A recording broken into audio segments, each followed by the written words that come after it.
نقش نیروهای امنیتی در آغاز اعتصاب بازار و هدایت مبارزات و اعتراضات مردم چه بود؟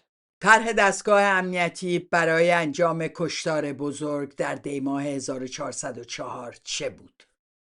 آیا همه چیز از مرگ مشکوک به قتل دولتی خسرو علی کردی در مشهد آغاز شد؟ نرگس محمدی به 7.5 سال زندان و 2 سال تبعید پس از آزادی از زندان محکوم شد.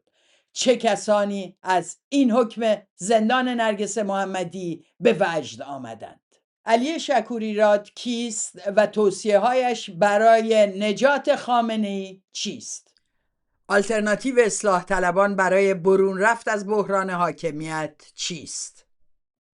نقش علی شکوریراد و دیگر اصلاح طلبان در اختفای جنایات جمهوری اسلامی چیست؟ چرا اصلاح طلبان خواستار جنگ هستند؟ شادی امین هستم. در این برنامه ولتاژ به این سوالات پاسخ میدم. در این حال میخوام عذرخواهی کنم از دوستانی که پیام دادن و پاسخ ندادم. در این روزها متاسفانه فرصت و زمان خیلی محدودی هممون در اختیار داریم.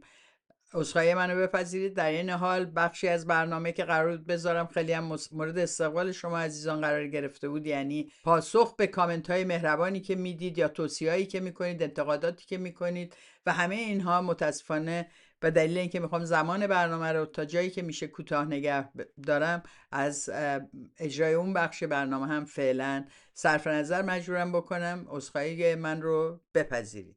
برای دوستانی که تازه به کانال اومدن یا هنوز کانال رو سابسکرایب نکردن خواهش میکنم که این کار رو بکنن. در این حال لایک و کامنت های شما برای این برنامه باعث میشه که یوتیوب این برنامه رو به عده بیشتری معرفی بکنه. دوستان زیادی از من سوال کردن که چجوری میتونن کمک بکنن و حمایت بکنن پخش ماهواره‌ای برنامه ولتاژ رو. من دائم اشاره دادم به دکمه جوین. دوستانی موفق نشدن این کار بکنن. لطفاً آدرس پیپالیو که میذارم نگاه بکنین، در کپشن همین ویدیو هم هست. به این پیپال میتونین کمک های خودتون رو ارسال بکنین. پیشا پیش از همتون قدردان هستم. علی شکوریراد کیه؟ علی شکوریراد اصلاح طلب و از نمایندگان مجلس در دور ششم هستش. او از اعضای حزب مشارکت بوده. بعد از اینکه این حزب ممنوع شد، حزب اتحاد ملت ایران اسلامی رو درست کرد که الان هم دبیر کلش هست، پزشک هست و در واقع در سیاست دولتی امروز نقشی نداره. اما میدونیم که این افراد ارتباطات بسیاری دارن، با شبکه‌های امنیتی ارتباط دارن، اطلاعات پشت صحنه بهشون میرسه، به ویژه که ایشون در ستاد انتخاباتی به پزشکیان هم نقش داشته و اتفاقا موضوع بحث من جلسه است که ایشون با اعضای این ستاد برگزار کرده و در اونجا به تحلیل وقایع و رویدادهای دیماه و سرکوب و کشتار فاجعه آمیز و هزاران نفره معترضین رو تشریح میکنه. این به این معنی نیستش که هر آنچه که او میگوید درست است و باید بپذیریم چون ارتباط دارد، چون اطلاعات دارد پس او از همه حقیقت دارد حرف میزند، به هیچ وجه. اما تحلیل های این افراد به ویژه وقتی میدونیم که نقش دارن در تعیین سیاست در داخل طیف‌های معینی در جامعه ایران، مهمه برای اینکه کسانی که بخوان تحلیل بدن و وقایع رو درک بکنن. در این بحث علی شکوریراد از اعتراضات 7 دیماه یعنی اعتراض بازاریان شروع میکنه. حقیقت واقعی این بوده که مردم خب یه انباشتی از نارضایتی داشتن. کاملا مشخص بود که این مردم اعتراض خواهند کرد. معلوم بود که یک چیز گسترده‌ای صورت خواهد گرفت. اساساً شروع این اعتراضات فراگیر با تدبیر خود نهادهای احتمالاً اطلاعاتی بوده. یعنی از بازار که شروع شد میدونستن این اتفاق میفته، اینو زمانبندی کردن، گفتن که من تحلیلم اینه که اینو در پایان ترم دانشجویان چیز کنن که دانشگاه داره تعطیل میشه. 2-3 روز هم تعطیلات جلو روش بود. البته که او از 7 دیماه شروع میکنه، از اعتصاب بازاریان. ولی ببینیم که چه اتفاقی افتاده که حاکمیت تصمیم میگیرد اعتصاب بازاریان را سازمان دهد تا بتواند خشم جامعه را کنترل شده بیرون بریزه و در واقع از دستش در نره. چون فکر میکرد بازار جایی است که میتونه کنترلش کنه، دست خودشونه و زیاد گسترش پیدا نمیکنه. هر وقتم بخوان ساکتش میکنن، امتیازاتی هم میدن، اما در این حال از این فضایی که وجود داره و هر لحظه ممکنه این خشم فوران بکنه جلوگیری میکنه. اما قبلش یه چیزی بوده، اون رو باید بگردیم و پیدا بکنیم چرا جمهوری اسلامی متوجه یک خشمی، متوجه یک خطری در جامعه میشه.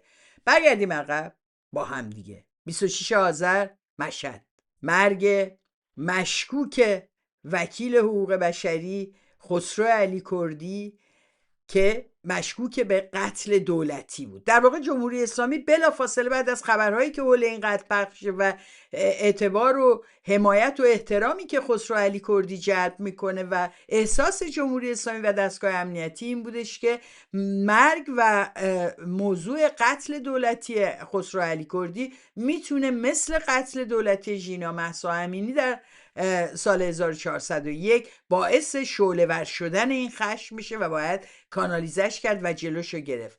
به همین دلیل دوستان عزیز که اسنادی که به دست اومده و منتشر شده در مورد اینکه از تاریخ اول دی ماه دستگاه امنیتی، نیروهای سرکوب، نیروهای بسیج در پایگاه‌های نظامیشون مشغول تجدید آرایش بودن، مشغول تمرین بودن، اسلحه تقسیم شده بینشون، نشون میده که از اول دی ماه در واقع اینها برای کی آمادن؟ هفتم خسرو علی کردی.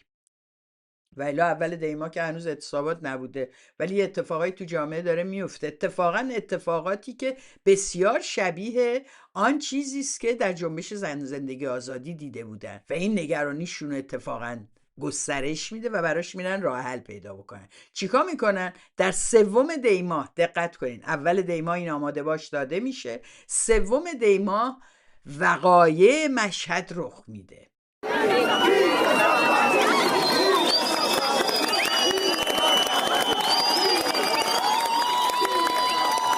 به نظر میاد توطئه کاملا هماهنگ با جاوید شاه گفتن اون جو رو متشنج بکنن، در عین حال این خبر دیگه کینگ رضا پهلوی در مشهد گفتن خبره و کی قراره که اینجا بی‌آبرو بشه؟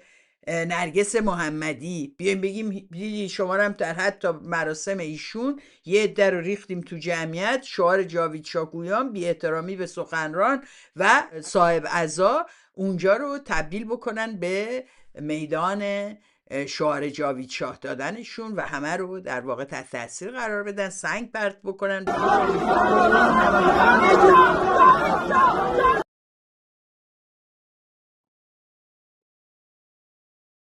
و دستگاه امنیتی بریزه کیا رو بگیره؟ اونایی که گفتن جاوید شاه نه، اونی که اون بالا داشت میگفت علیه جمهوری اسلامی.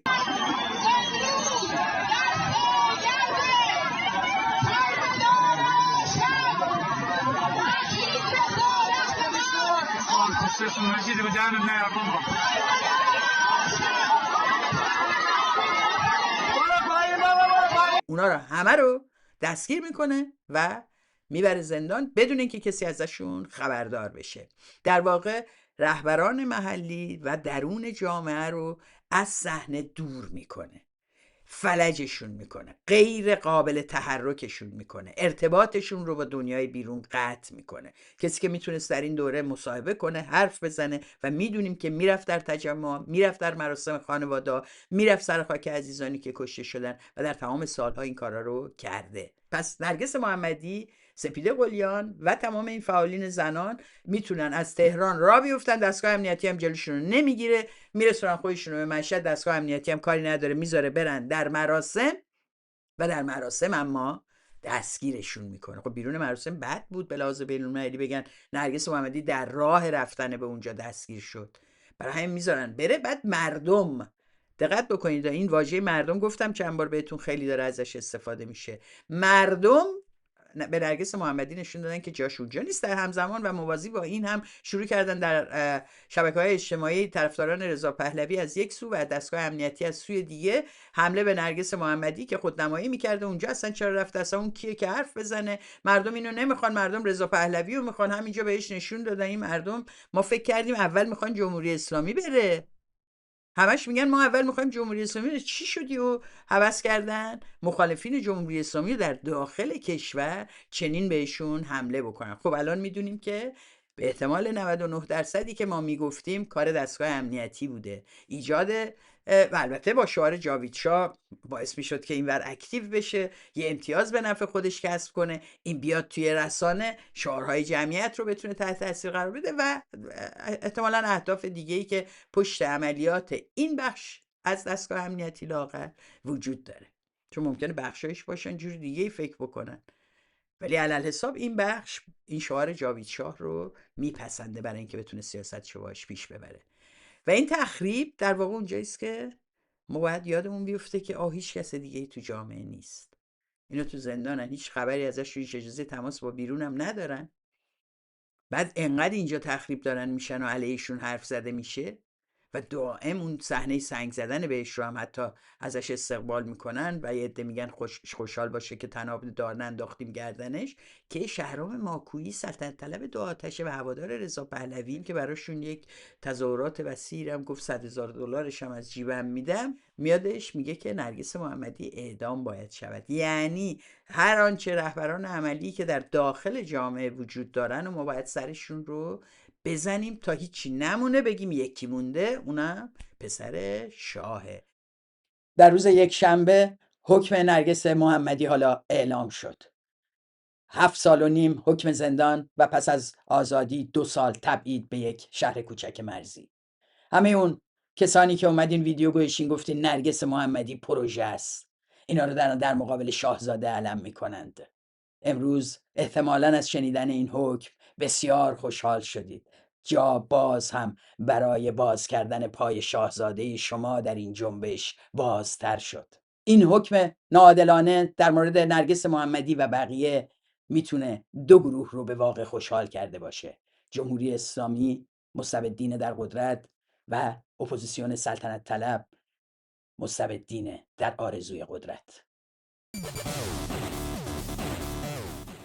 این رو آغاز کردن و مثل همیشه از دستشون در رفت.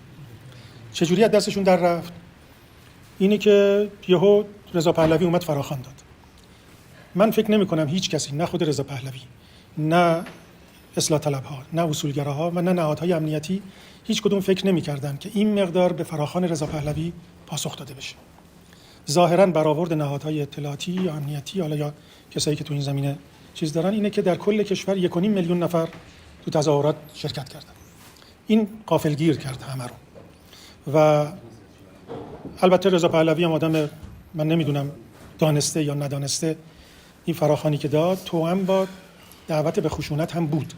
یعنی فراخوان فقط اعتراض نبود، فراخوان تسخیر نهادهای حاکمیتی و یا از بین بردن اونها هم بود. در واقع حساب کرده بود که همین بخش بازار میان یه کارایی میکنن، یه سری مردم معترض هم یا اینا هم یه سری جدیدا و فعالین و این لابلا دستگیر میکنن و قائله رو میخوابونن.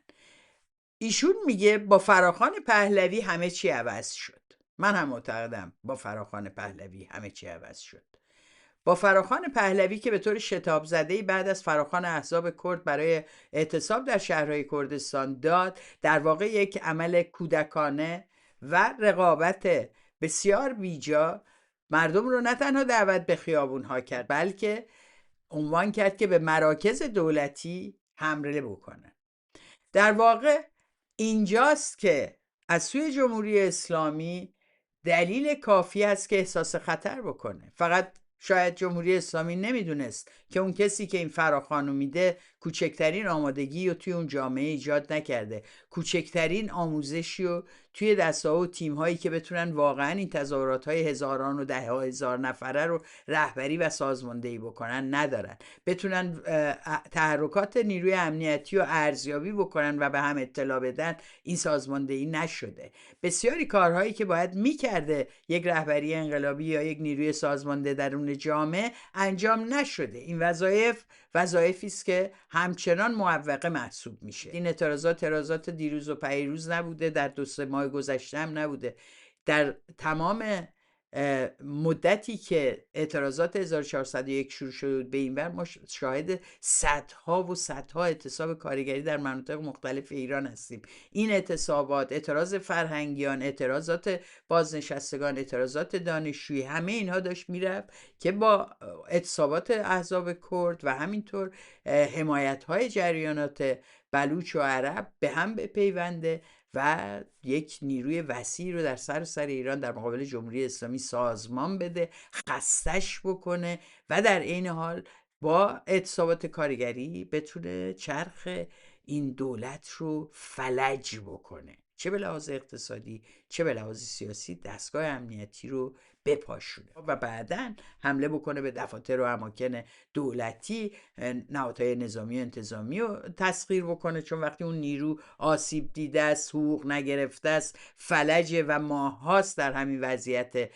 کیشمات به سر میبره، یه جایی این امکان حتی ممکنه درگیری باشه. بعد باید نیروهای اینور باشن که بتونن مقاومت کنن، از اون کسانی که به اصطلاح پیوستن، از اون کسایی که تجربه این مبارزات رو دارن، یا سازمانهایی که اعضاشون رو در یه همچین دوره، یعنی آخرین فاز مبارزه، نه زمانی که مردم دارن میان تو خیابون و اعتراضشون رو بیان میکنن با بچه رو دوش، این فراخوان داده میشه. جمهوری اسلامی حساب میکنه که اگر چنین حملاتی قرار صورت بگیره، ما جلوش قاطعانه وامیسیم، جلوی این که بخواد جمهوری اسلامی بهش آسیب برسه تن نمیدیم.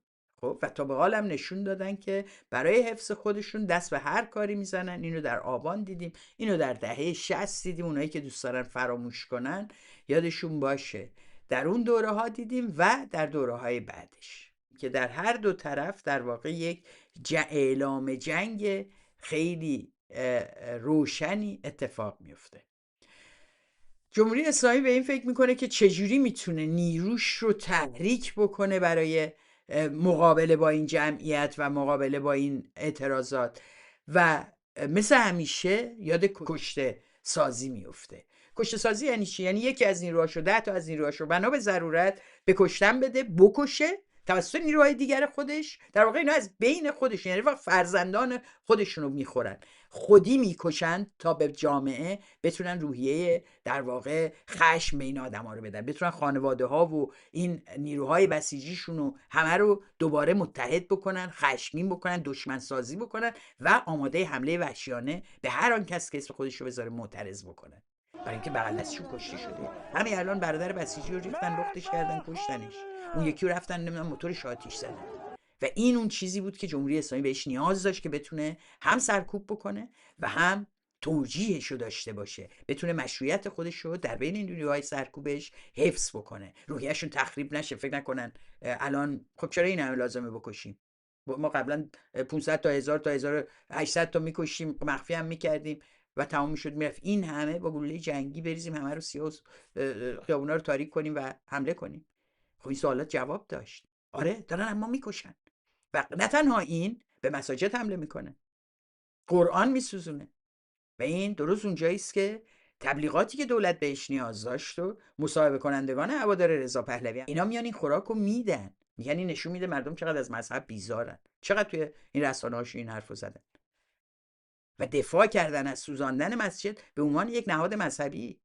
اما هیچ کس از این حرفی نزد و این رو باید سرش تاکید بکنیم که چگونه این اتفاقا افتاد و چه کسانی این کارو کردن. و طبق گزارش و شهادت هایی که هست در بسیاری از جاها عده‌ای می آمدن و متاسفم که بگم برخیشون با جاوید شاهگویان می آمدن، دوربینم داشتن، همیشه ضبط میکردن، دعوت میکردن جمعیت رو به حمله به ساختمانی یا به کلانتری و بعد ولی میدیدن که در دام افتادن و شلیک میشه از اون طرف بهشون و آمادگی کامل وجود داشته و همه اینهایی که نمیدونستن اصلا برای چی الان دویدن دنبال اینا و اومدن این جلو کشته میشن. توی تظاهرات ها میبینیم با توجه به اینکه تمام این سالها حرف زده شده از اینکه برای حفظ امنیتتون سعی کنین لباسایی که خیلی رنگی هست نپوشید، یا لباسایی که روش آرمر یا لوگوی معینی هست نپوشید، لباسایی که نئون داره نپوشید که شب بتونید فرار کنید و همه این حرفا زده شده. جمعیتی که تمام لباس تیره دارن تو خیابون ها هستن، یهو با کاپشن زرد، کاپشن آبی، کاپشن ها و لباسایی که خیلی تو چشم میزنه اتفاقا فعالترین هستن و دائم میرن دارن جلو و جمعیت رو تشویق میکنن به آتش زدن، به اومدن حمله به اماکنی که جلوش ایستادن و غیره. خب به نظر شما سوال برانگیز نیست اینا کیان؟ و خیلی از این آدما میگفتن اینا اون آدمای، یعنی قرار نبوده این اتفاقا بیفته و یهو اینا این هیجان رو در جمعیت ایجاد میکردن. خب اینجا جوابش رو از علی شکوریراد میشنوید. نهادهای امنیتی در ایران و در هر اعتراضی خشونت تزریق کردن تا اون خشونت رو بهانه بکنن برای سرکوب. از ابتدا این بوده و تا حالا هم هست و روز به روزم بدتر شده.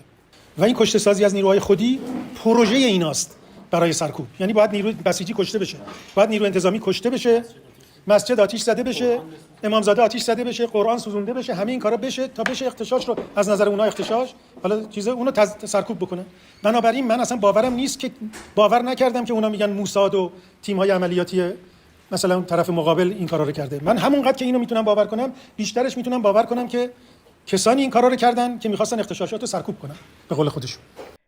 ما در دادگاه آبان، در تریبونال آبان نیز شهادت هایی داشتیم که نشون میداد در اتفاقات آبان هم همین اتفاق از سوی نیروهای امنیتی تکرار شده. یعنی اومدن داخل جمعیت رو در مقابل یک نبرد از قبل تعیین شده، یک تله امنیتی قرار میدن با شعارها و با رفتارهایی که میکنن و اینها از خود جمعیت نیستن، این رهبران میدانی مردم نیستن که بهشون میگن این کارو بکن. اما پس از این کار، پس از این حملات، پس از این خشونتی که به قول علی شکوریراد به معترضین تزریق میشه و از بیرون و سوی نهادهای امنیتی بهانه میده به دست جمهوری اسلامی که حمله بکنه اونجوری که میخواد، چون اینا هم همه رو فیلم گرفتن نشون میدن. علی شکوریراد در توضیح خاطراتش برای موارد این چنینی به ما خاطراتشو میگه. این روح الله عجمیان رو توی کرج چگونه کشوندنش، گفتن برو لباس بسیج بپوش بیا داخل جمعیت بشو، کی اولین ضربه رو زد، چجوری مردم به هیجان اومده ضربات بعدی رو زدن، کیا اونجا بودن حاضر آماده فیلم برداری کردن و کیا حاضر آماده بودن که ظرف 24 ساعت ریختن تمام اون کسایی که اونجا بودن رو گرفتن و کیا بودن که اون پزشک رادیولوژیستی که اونجا بود رو متهم کردن، می‌خواستن یک اعدامی پزشک متخصص داشته باشن تا جامعه رو مرعوب کنن. این کارو کردن. یعنی با یک قضیه روح الله عجمیان جنبش زن زندگی آزادی رو به قول آیه چیز جمع کردنش و اینجوری حلش کردن. این نمونهشه. نمونه‌های دیگه هم من میتونم مثال بزنم که در ماجرای کوی دانشگاه مثلا اتوبوسی که توی خیابون نصرت آتش گرفت و کی آتش زد؟ یادتون میاد عجمیان همونی بودش که در 40م حدیث نجفی در کرج کشته شد.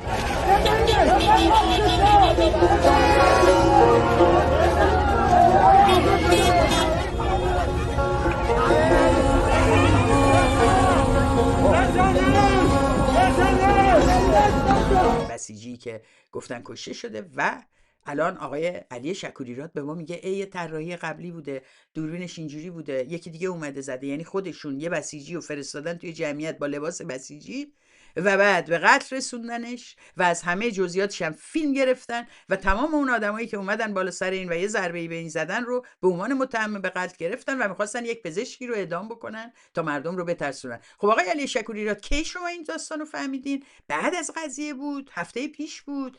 5 دقیقه قبل از این جلسه بود؟ کی بود؟ چرا شما که میدونستین صداتون در نیامد؟ چجوری شما به اختفای چنین جنایتی کمک میکنین؟ یه جوری هم حرف میزنین مثل اینکه هیچ کس از این پرونده متضرر نشده. 2 اعدامی داره این پرونده، محمد مهدی کرمی و محمد حسینی. شما 2 جوون رو به قتلگاه فرستادن، سکوت کردین. شما همه اون اصلاح طلبان دور و برتون، همه اون حزب اتحاد ملت ایران اسلامیتون، همتون میدونستین که این 2 تا آدم دارن بیگناه کشته میشن. میدونستین، ما که میدونستیم و تلاش هم کردیم اینو بگیم، اما شما میدونستی که توسط چه کسانی و چگونه اجرا شده و سکوت کردین. دفعه اولتون هم نیست. شما از دادخواهی پدر محمد مهدی کرمی، ماشاءالله کرمی، که تا چندی پیش زندان بود دفاع کردید که برای دادخواهی بچه‌ش زندان بود. شما کجا وارد این پرونده شدید و این بی‌عدالتی که دیدید طراحی شده، یک جنایت تا عده دیگر رو سربنیست کنن، به قتل برسونن، رعب در جامعه ایجاد کنن و یه جنبش رو بخوابونن، جنبشی که داشت به اون عظمت پیش میرفت و دائم بزرگتر و بزرگتر میشد. این همه جامعه رو متحول کرده بود. آدم‌ها روشون نمیشد بگن یه موقعی با جمهوری اسلامی همکاری کرد. همینه که الان هم از تاثیر همون جنبش ول کردن جمهوری اسلامی رو، الان در جای دیگه‌ای جاوید شاه میگن. اینا باید پاسخ بدن که در اختفای جنایت شریکن و به این معنی مجرم محسوب میشن. کسانی که بدونن و نگن قطعاً مجرمن. کسایی هم که مسئولیت داشته باشن و بگن نمیدونستن، اینها وظیفه دانستن در پوزیشن مسئولیتشون رو انجام ندادن و مجرمن. این رو یادتون باشه، آویزه گوشتون بکنید. انتظار نداشته باشین که امروز بیاین براتون کفم بزنیم. واو، علی شکوریراد عجب افشاگری کرد، ماجرای عجمیان رو بالاخره روشن کرد. علی شکوریراد اون موقعی که اما داشتن 2 نفر رو سرشون رو بالای دار می بردند سکوت کرد، همونطور که در مورد دادخواهی پدرش سکوت کرد. چه کاری کرد اصلا برای آزادی دکتر حسنی و همسرش که امروز ازشون بدون اسم نام میبره؟ منتظر بودید تا این جلسه کوچولوتون تشکیل بشه و شما ادعای عدالت خواهیتون رو با این فایل صوتی که منتشر کردید بدید دست ما؟ بابت این نگفتنها شما باید پاسخگو بشید. سخنان دکتر پزشکیان که چه کار کرد با روان مردم این بود که دو تا تشر به نهادهای حاکمیتی بزنه که شما کجا بودید که این اتفاق افتاد. چند بار میگه که سر بریدن و آتش زدن، ولی یک بار نمیگه که این نهادهای امنیتی کجا بودن که این اتفاق افتاد.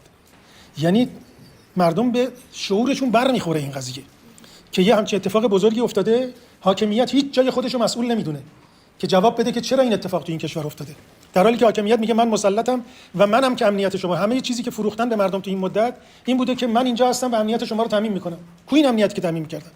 قرار بود داعش تو سوریه باش بجنگیم که تو ایران نیاد، بعد میگن چیزای داعش گونه در ایران بوده. خب این کجا بودید شما پس؟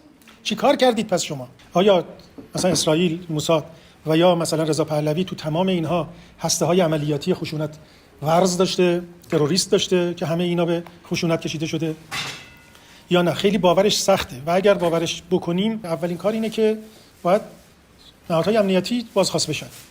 نمیشه که 2 تا نهاد امنیتی داشته باشیم جیک و پیک که همه رو در میارن، بعد از این که این هسته‌های عملیاتی شکل گرفته و اسلحه توزیع شده و اینا بی اطلاع بوده باشه، پس باید بگیم که در خود این نهادهای امنیتی احتمالاً عناصر جاسوس وجود داشتن که اینا هم در حقیقت داشتن. یعنی یک سوال جدی و بزرگ برای هر کسی که میخواد تحلیل بکنه واقعه چی بود این هست که این نهادهای امنیتی کجای قضیه بودن. این اصلا هیچ کسی تا حالا پاسخ نداده، هیچ مسئولی هم استعفا نداده، هیچ کسی هم بازخواست نشده تا حالا. و اما میاد اشاره میکنه به یه تحقیقی گویا که معاونت تبلیغ حوزه علمیه منتشرش کرده و در اینجا تحت عنوان آناتومی دستگیر شدگان و اونجا آماری ارائه میدن از 11252 تا دستگیر شده اعتراضات اخیر که 80% مرد بودن، 20% زن بودن، 83% ازدواج نکرده بودن از این مردان و سنشون 27% زیر 18 سال بودن. بیشتر دستگیر شدگان در واقع سنشون به طور میانگین یه چیزی نزدیک 25 سال میشه. همه اینا رو توضیح میده و میگه که این دستگیر شدگان اکثرا شیعه بودن، 99%شون ایرانی بودن و همه این توضیحات و 93%شون هیچ وقت سابقه جنایی نداشتن. یعنی ما از یک عده در واقع باندهای تبهکار صحبت نمی کنیم در خیابون‌ها، بلکه مردمی هستند که عادی اومدن اعتراض بکنن. در این حال اون 1% خارجی هم که ازش اسم میبره احتمالاً در واقع دستگیر شدگان مهاجرین افغانستانی هستش که در این اعتراضات به حق شرکت کردن، همراهی کردن، کشته شدن و یا دستگیر شدن. این تحقیق رو میاره ملاک میذاره برای اینکه نشون بده که جامعه مستعصل هست، امیدی به آینده نمیبینه و توضیح میده که من رضا پهلوی رو اصلا بحثشو نمی‌کنم، اون دیگه تکلیفش روشنه، اصلا یک آدم هم کم مایه هم پلشت، حالا اونم برکشیده اسرائیل در حقیقت، نه آمریکا، تازه برکشیده اسرائیل. آمریکا هنوز قبولش نکرده و داره زور میزنه. حالا یه دم دورش جمع شدن از بی‌پناهی. بسیاری از این کسایی که داد میزنن پهلوی برمیگرده، بسیاری از این کسایی که شعار جاوید شاه دارن میدن، هیچ دلبستگی به رضا پهلوی ندارن، ولی چون هیچ پناهی براشون باقی نمونده پناه بردن به اون. چون اصلاح طلبها یه زمانی پناه اینا بودن، هر راهی رفتن که جامعه رو کار رو اصلاح بکنن، راهو براشون بستن. اصلاح طلبها رو منفور کردن تو جامعه، در پیش مردم پناهی براشون باقی نذاشتن، رفتن پناه بردن به رضا پهلوی. دقت کنید، داره اینجا الان تبلیغ اصلاحات میکنه. چون شما راه اصلاحات رو به اینا بستین، اینا خیلی هاشون همون اصلاح طلبای سابقه. اینو راست میگه، نه راجع به مردم تو ایران، راجع به اونایی که تو خارج با اینا ما میتونیم بگیم اینا همه دلشون خوش بود به اصلاحات، یا سران اصلاحاتن یا مشاورین از اصلاحاتن، همشون دنبال اصلاحات این سیستم بودن، نرسیدن بهش، گفتن چجوری میتونیم به قدرت برسیم، از اون طریق نشد، پس کینگ رضا پهلوی. این حرفیه که علی شکوریراد داره در توضیح موضوع شعار جاوید شاه که از سوی مردم گفته میشده این توضیح میده، میگه خیلی هاشون هم با این نزدیکی نشن. خب خیلی هاشون هم شاید میگفتن قبولش دارن. ولی چی شد که جامعه بین 30 سال رسیده؟ کم برگردیم عقب. آقای علی شکوری راد، آقای اصلاح طلب، شما نبودین، یاران شما نبودن که در دهه 60 همه مخالفین جمهوری اسلامی، تمام سازمان‌های چپ، تمام سازمان‌های دموکرات و اساساً روشنفکری ایران رو هدف قرار دادن، کشتن و به یک معنا قتل عام کردن، دستگیر کردن و اجازه ادامه فعالیت، مبارزه و زندگی رو از اونا گرفتن. جامعه رو به یه سکوتی کشوندین که و چپ ستیزی وسیعی که از اونها حیوان‌ها و جونورانی ساخته بودید که با دشمن خارجی همراهند، زناشون اشتراکی‌اند و همه اینها وطن ندارن. همینایی که تحت تاثیر حرفهای شما چپ ستیز شدن که اینا وطن ندارن، از حمله خارجی دفاع میکنن، پشت جنگ خارجی و به ارتش صدام کمک کردن، اینو کردن، اینو راجع به همه اینا گفتید. حالا خودشون دنبال یه جریانی هن که این حرفو میزنه، میگه حمله نظامی بکنیم، دولت خارجی منو بسازه، بزکم کنه، بیاره ایران، بذارتم سر کار، و اینا میرن سراغ چی شد که این اتفاق افتاد. شما انتخاب دیگه‌ای برای مردم نذاشتید. در اون دورش بود که شما دقیقاً از این نداشتن انتخاب دیگر استفاده کردین و اصلاح طلبی رو تونستین سالها به اون جامعه غالب بکنید. رویا فروشی کردید به جوانایی که هیچ چیزی دیگه نمیدیدن. سالها بود اون جامعه خاکستری بود و برای دیدن گشایش‌های اندک این جوونا به شما امید بستن، به اصلاح طلبی امید بستن و خیلی سریع بسیاریشون اگر کمی باهوش بودن فهمیدن، و اگر کسانی دقیق میتونستن پشت پرده های سیاست رو ببینن فهمیدن که چی داره در بالا میگذره. ولی قطع امید کردن از اصلاح طلبی و به طور قطع بریدن از این تفکر در سال 96 و در اعتراضات دی 96 اون جایی بود که قاعدتا این جامعه باید فکر میکرد و دنبال راه حل جدید تازه‌ای میرفت.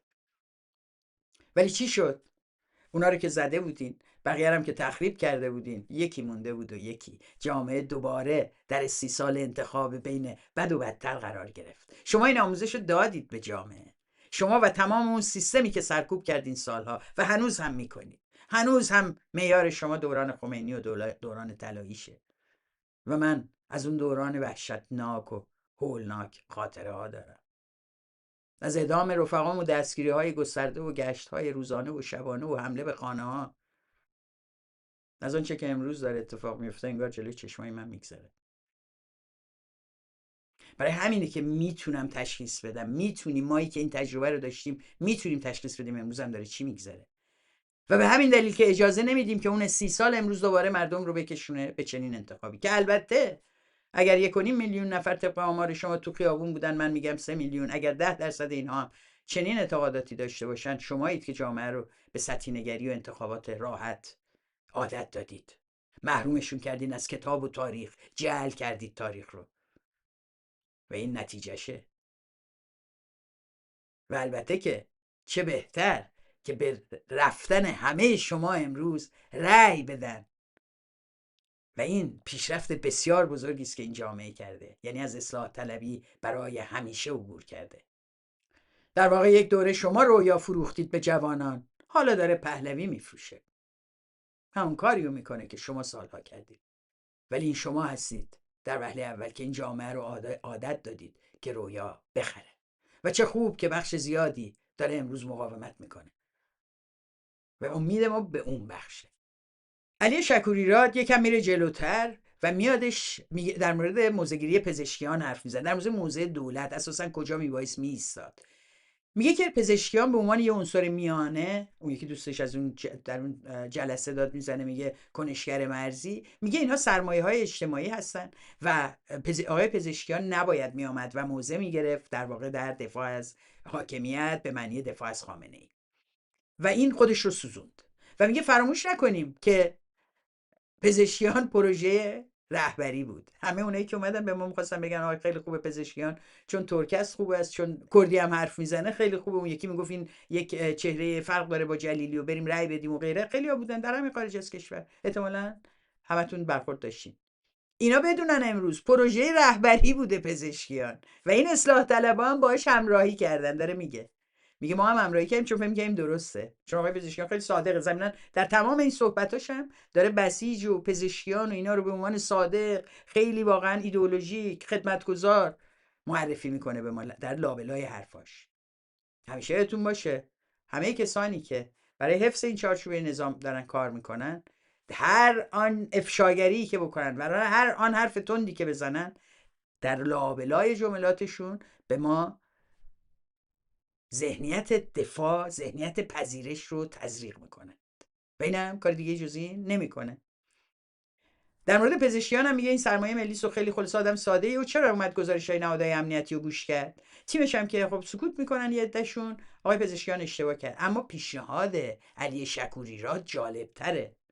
بریم به رهبری بگیم این رئیس جمهور رو که خودتون برکشیدید و الان هم به عنوان یک نیروی میانه است تو جامعه، شما بیایید تفویض اختیار کنید. رهبری تو این سن و سال نمیتونه نظراتش رو عوض عوض کنه، نمیتونه این کار رو بکنه، ولی میتونه بگه خب من میشینم کنار، تفویض اختیار میکنم به یکی دیگه، اون بیاد نظرات خود، کسی که مردم بهش رأی دادن، من تاییدش کردم، مردم هم بهش رأی دادن، بهش تفویض اختیار میکنم، اون بیاد این مسئله رو حل بکنه، سیاست خارجی، سیاست داخلی رو. و بعدم مثال زدم، گفتم که در توی مراکش یا مغرب شاه حسن دوم اومد گفتش که نیروهای نظامی، نیروهای اطلاعاتی و نهاد دین در اختیار پادشاه باشه، دولت کلا در اختیار مردم باشه، مردم رأی بدن، هر دولتی انتخاب کردن اون بشه کشور رو اداره بکنه. از اون موقع مراکش روی آرامش دیده، ملک حسن هم سر جاش نشسته، تو بهار عربی هم هیچ اتفاقی براش نیفتاد. گفتم این نمونه ای حالا ما چیز داشتیم، بیایم تو ایران هم بگیم این کار صورت بگیره. ولی عملاً دکتر پزشکیان با اون صحبتی که تو تلویزیون کرد، خودش رو از یک نیروی میانه تبدیل کرد به یک عضوی از یک طرف دو قطبی که در جامعه شکل گرفته بود. ما الان نیروی میانه‌ای که بتونه کاری انجام بده دیگه نداریم و این مشکل بزرگیه. نیروی میانه همیشه سرمایه‌های اجتماعیه که بتونه در بحران‌ها مسئله رو بیاد حل بکنه و بتونه میانه رو بگیره، چیز بکنه. بهشون میگن رهبران مرزی کنشگران مرزی، حالا مثلا اینجوری. حالا اون نیروی میانه، حالا کنشگران مرزی یه ذره تعریفش با این شاید یه ذره فرق بکنه، ولی میخوام بگم که به الان نیروی میانه خیلی ارزشمنده تو جامعه و سوخته شدنش خیلی خسارته. دکتر پزشکیان خیلی راحت سوزوند خودش رو. توصیهش برای اینکه این سیستم حفظ بشه و این اعتراضات ساکت بشه اینه، فهمیده که مردم وقتی میگن مرگ بر خامنه‌ای دیگه شوخی ندارن. وقتی تو روزی که دارن اجساد عزیزانشون رو میبرن که در بهشت زهرا دفن میکنن، یک صدا فریاد میزنن و این اون گستردگی و اون عظمتیه که این جنبش و این شجاعتیه که این مردم با خودشون میارن به این مبارزه، به این میدان، و جمهوری اسلامی از اون میترسه.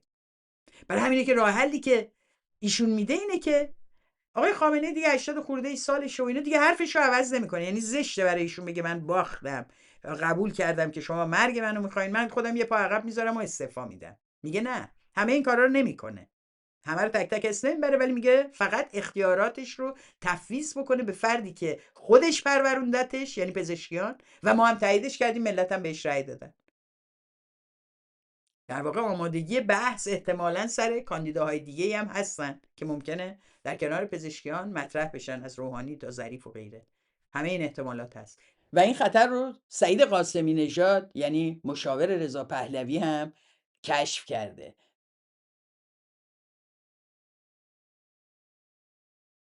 در توییتی که زده گفته مشکل ما توافق هسته‌ای نیست، بلکه ترس از ونزوئلایی شدن ایرانه.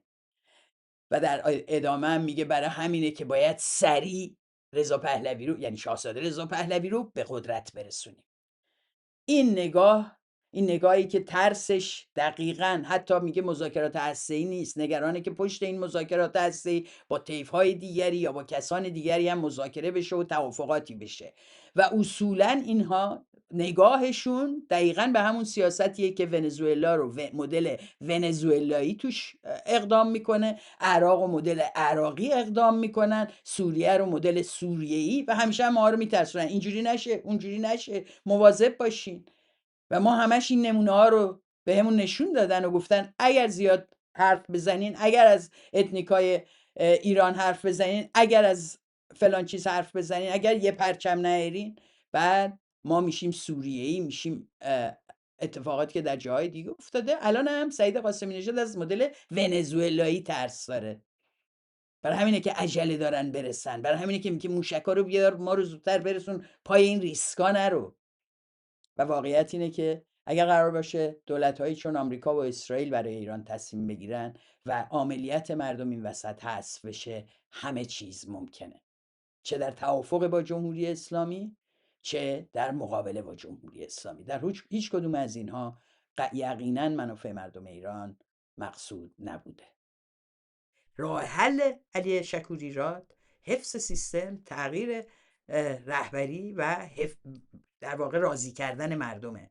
غافل از این که این مردم اگر شعار مرگ بر خامنه ای رو میدن، دقیقاً احساسشون اینه که سر نظامی رو نشونه گرفتن که بدون او پایه‌هاش سست میشه، نه اینکه میریزه ها، پایه‌هاش سست میشه و امکان یک حمله به او فراهم میشه. برای اینه که شعار مرگ بر خامنه ای میدن. یکی من شاید آهنگ مرگ بر جمهوری اسلامی براشون سخته، یهو میگن مرگ بر خامنه ای. ولی نه اینکه شما فکر کنین اگه اون عوض شه این مردم با شما میسازن یا با بقیه اعوان و انصار بیت کنار میان.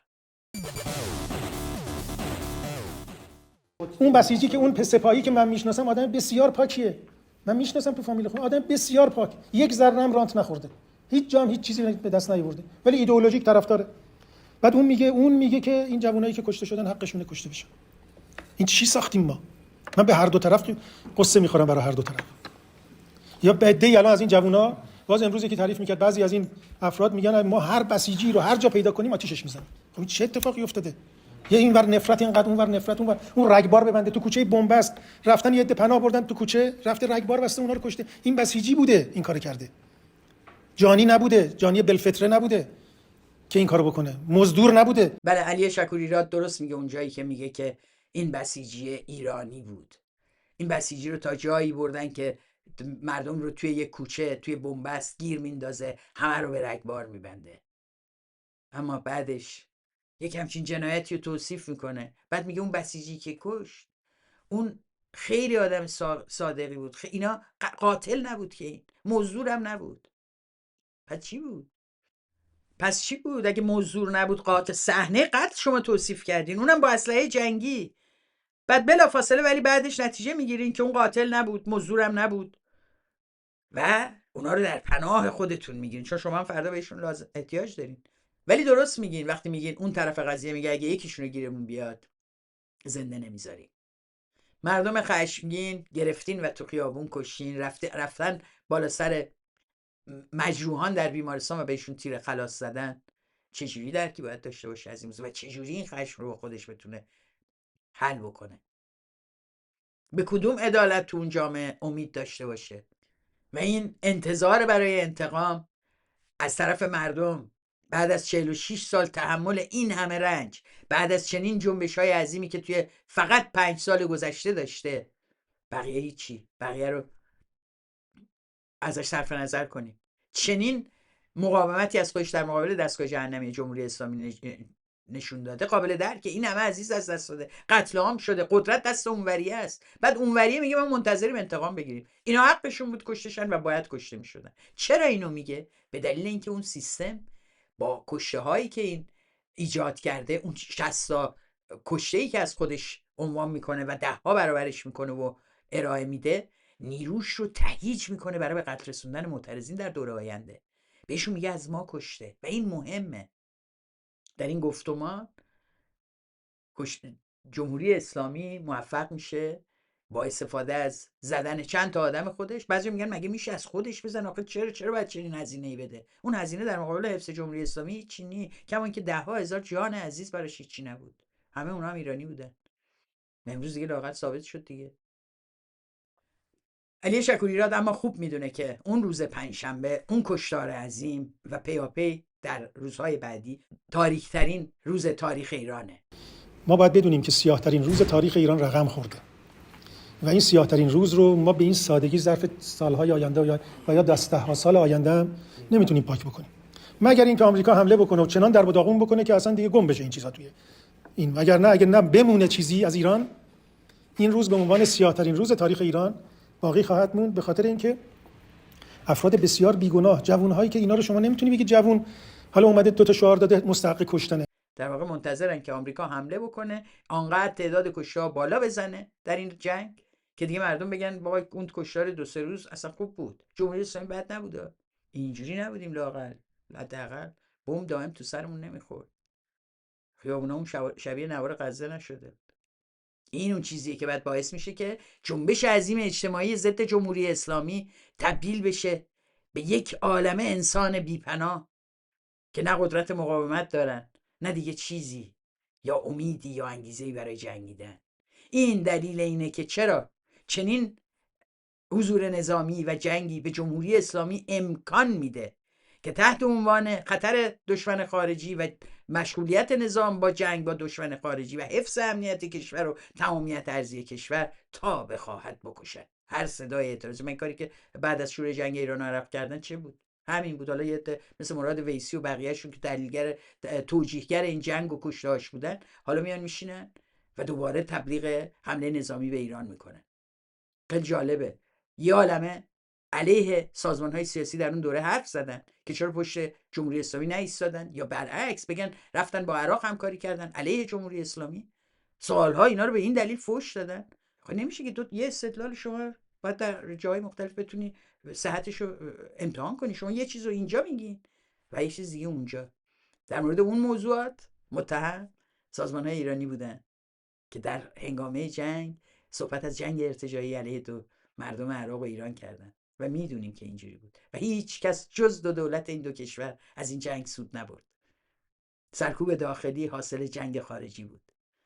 و وقتی میبینیم علی شکوریراد هم میداند که یکی از راههای پاک شدن این حافظه تاریخی جنگ و ایجاد گسست بین اون مبارزات و مبارزات پس از اونه، آرزو میکنه میگه کاش بیاد این ورم موازیش، نیروی موازی بیرون مرزیش همین آرزو رو داره.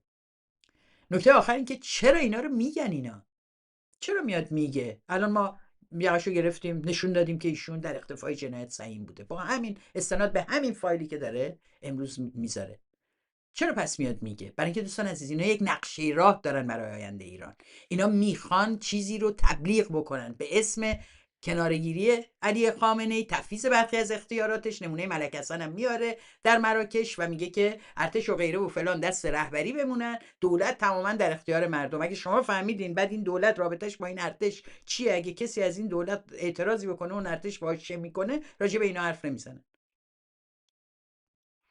و سرکوب گسترده‌ای که در مراکش وجود داره و هر روزم بیشتر و بیشتر میشه حرف نمیزنن، نمونه میارن و میخوان اونو اجراش کنن. به نظرم میاد خیلی خوبه در بهار عربی هم در مراکش هیچ اتفاقی نیفتاد، همه چی رو به راهه. دروغ فروختن به مردم. من در یک سفر دانشگاهی چند ماه قبل مراکش بودم. نمیخوام وارد تحلیل سیستم اونجا و روابط و مناسبات و حقوق زنان و وضعیت محیط زیستش و همه اینا بشم، ولی اینا دارن یه دروغ میفروشن. یعنی همه جا استفاده میکنن حتی در جعل تاریخ کشورهای دیگه و توضیح وضعیتشون برای که بتونن سیاست خودشون رو پیش ببرن. دلیل اینکه علی شکوریراد میاد این حرفا رو میزنه تبلیغ این سیاسته. جمهوری اسلامی کلش اشکالی نداره، بدنش هم آدمهای معمولی همین جامعه، فقط الان خشمگین و هر 2 طرف علیه هم ترغیب شدن. اون بالا فقط اگه آقای خامنه‌ای قبول کنه یکم اختیاراتش رو کم کنه، این مردم رو راضی کنه، مشکلات جهان حله. این سیاست جواب اصلاح طلبی است به بحران کنونی در جامعه ایران، به فجایعی که رخ داده و به دادخواهی که در انتظارشونه. این جواب اما از سوی این مردم پذیرفته نخواهد شد. به این ترتیب ضمن اینکه لازمه که این حرفها رو مورد بررسی قرار بدیم و بهش توجه بکنیم، دیدگاه بخشی از حاکمیت یا بخشی از کسانی که درون جامعه تلاش میکنن برای حفظ این سیستم با یک تغییرات جزئی بفهمیم که چه نقشه و برنامه‌ای دارن برای آینده، بتونیم در قبال اون ایستادگی بکنیم. من خیلی خوشحالم که امروز میبینم که هم همکاری تلویزیون ایران اینترنشنال و خبرنگاراش، مداح خبرنگاراش در رابطه با اختفای جنایتی که رخ داد مطرح شده، دارن همه ازش حرف میزنن و این رسانه رو مسئول میکنن، علاوه بر این که مسئولیت رضا پهلوی رو در تکرار این فراخوان‌ها، در عدم توزیع وضعیت، در عدم هشدار امنیتی و اعلام خطر برای معترضین و همه این مسئولیت هایی که به عهدهشون هست و البته هیچ کدوم پاسخگو نیستن، به هیچ کس پاسخ نمیدن، خدا رو بنده نیستن رو اینجا میبینیم. حالا هنوز در قدرت نیستن و هنوز با مالیات ما حال نمیکنن، با مالیات بقیه و پولای دیگران دارن حال میکنن، ولی حق داریم که پرسشگری بکنیم. وقتی اسم خودش رو میذاره رهبر انقلاب ملی، میبینیم که این پرسشگری هیچ پاسخی نمیده از طرف ایشون به هیچ کس پاسخگو نیستن جز خدا. و برای همین ولمعتلید اگر منتظر پاسخ هستید. من میخوام بگم که خیلی ممنونم که تا این لحظه تو این برنامه با من بودین. من قصد داشتم برنامه دیگری برای این هفته ارائه بدم که متاسفانه نشد، چون به نظرم اومد که حرفایشون مهمه که بهش نگاه بکنیم و به این معنی نیستش که همه اون اطلاعاتی که میده رو باید تایید بکنیم و در بس بپذیریم، بلکه بریم دنبالش. حقیقت جنبه‌های دیگری دارد، جاهای دیگری، بخش‌های دیگری از این حقیقت وجود داره که ما مجبوریم به تمام این تیکه ها دست پیدا کنیم تا بتونیم یک تصویر واقعی داشته باشیم. اگر برنامه رو دوست داشتین برای هر کی میشناسین بفرستین. ممنونم که تا این لحظه با من بودین و مثل همیشه ولتاژ رو دوست داشته باشید.